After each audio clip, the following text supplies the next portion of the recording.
बिस्मिल्लाहिर्रहमानिर्रहीम। मोहतरम सामईन, अस्सलामु अलैकुम।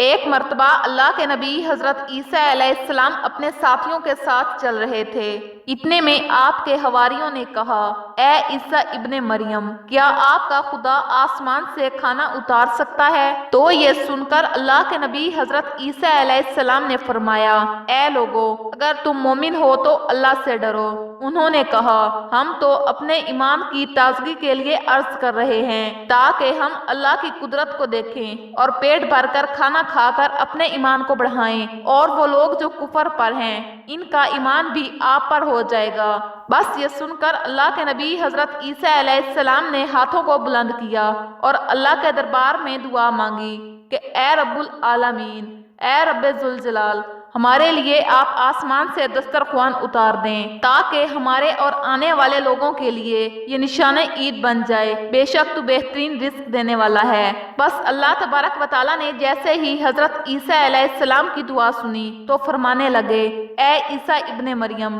तुम्हारे परवरदिगार ने तुम्हारी दुआ कबूल कर दी। लेकिन इस दस्तरख्वान के उतरने के बाद अगर इन लोगों ने खयानत की तो इन पर वो अजाब आएगा जो आने वाली नस्लों के लिए एक मिसाल बन जाएगा।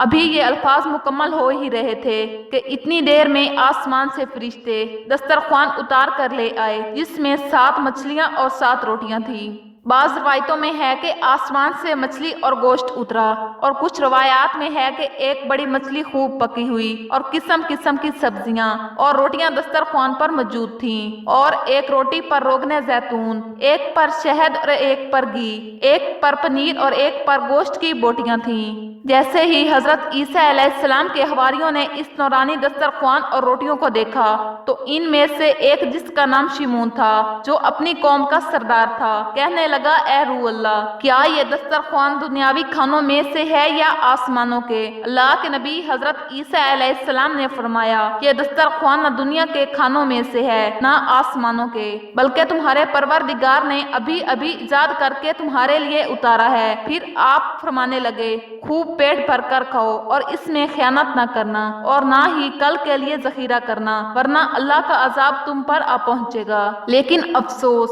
वो लोग इस खाने में खयानत भी करते हैं और कल के लिए थोड़ा थोड़ा छुपाना भी शुरू कर देते हैं। बस जैसे ही रात हुई सब पेट भर कर सोते हैं और अल्लाह तबारक व तआला का अजाब उन पर आ जाता है। अब जैसे ही सूरज तुलू हुआ तो इनमें से कुछ खंजीर तो कुछ बंदर बन जाते हैं और इधर उधर भागना शुरू कर देते हैं और अपने आप को नोचते रहते हैं। अल्लाह तबारक व तआला के नबी हजरत ईसा अलैहिस्सलाम ने जब उनको देखा तो अल्लाह से दुआ की कि यूं तीसरे दिन सारे अल्लाह और नबी के नाफरमान मर कर फना हो गए। बेशक अल्लाह तबारक व तआला के नाफरमान का यही हशर होता है। अल्लाह तबारक व तआला ने इस वाक़े को अपनी किताब में सूरह मुआइदा में महफूज कर दिया है। तब ही इस सूरत को मुआइदा यानी दस्तरख्वान कहते हैं। ए अल्लाह, हम सबको अपने फर्मा बरदार बंदों में शामिल कर और हम सबको वैसा ही बना जैसा तू हमें देखना चाहता है। आमीन या रब्बुल आलमीन। मोहतरम सामईन, अगर वीडियो अच्छी लगी हो तो वीडियो को लाइक करें और ऐसे मज़ीद इस्लामिक वीडियोस देखने के लिए हमारे चैनल को सब्सक्राइब करें।